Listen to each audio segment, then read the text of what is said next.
look, we've only got time for one quick question, so I'll just hand it over to Steve, who has had his hand up throughout the submission. Thank you, Madam Chair. Yeah, just a quick one, Andrew. What about the distortion that we've got that we're not actually achieving cuts in emissions, we're just offsetting, which doesn't solve climate change? That distortion actually stops the incentive to cut real emissions at the same time as sacrificing our least emitting livestock sector. Well, I mean, forestry is always it buys us time, right? We haven't got the tools to reduce our emissions immediately now. We can plant trees, right? Why not? We do. We know how to reduce our emissions directly. Well, if we adopt, yeah, sure, but at extreme cost. So using trees allows us a lower cost pathway, and we can buy the technology in a decade when it's been de-risked and hopefully the costs has come down. So, and in the meantime, we're growing a forest, which we can reap the economic benefits of at harvest, hopefully with minimal environmental impact. You can still grow the forest, but you just can't get ETS credits for it. Yeah, but we need to incentivize. We still want to incentivize the removal of carbon in forests today, right? We've got Steve Abel with a question next.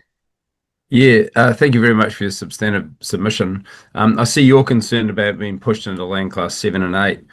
Wouldn't it be easier just to take the distortion of the emissions trading scheme out of it and allow farmers to plant forests on merit for their inherent value, not with this incentive to plant forests, which actually, from a climate change point of view, which I'm deeply concerned about, doesn't incentivize direct cuts in emissions. It allows offsetting, which doesn't really solve our problem.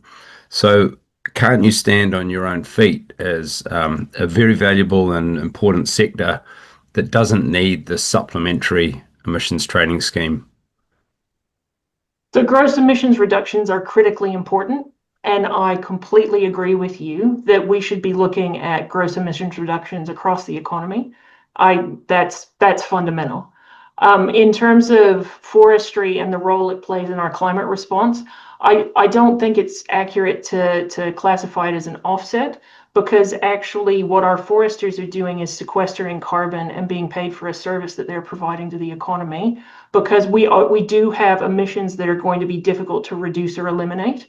And for those emissions, I think having forestry in the emissions trading scheme is a sensible way to have climate action that's directly backed by a tangible sequestration in the environment in a tree.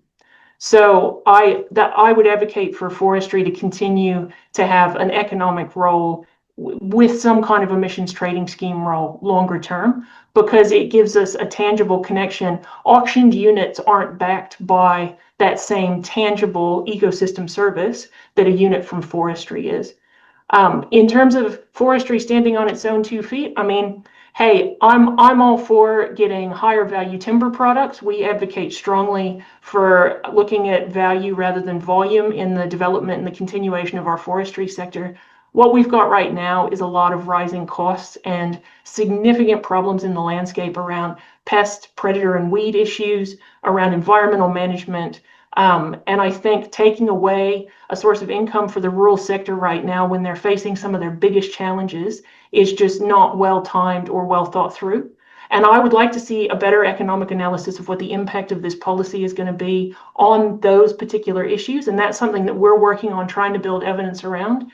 But it's really difficult given the lack of data we've got about how these policies impact on our rural economies.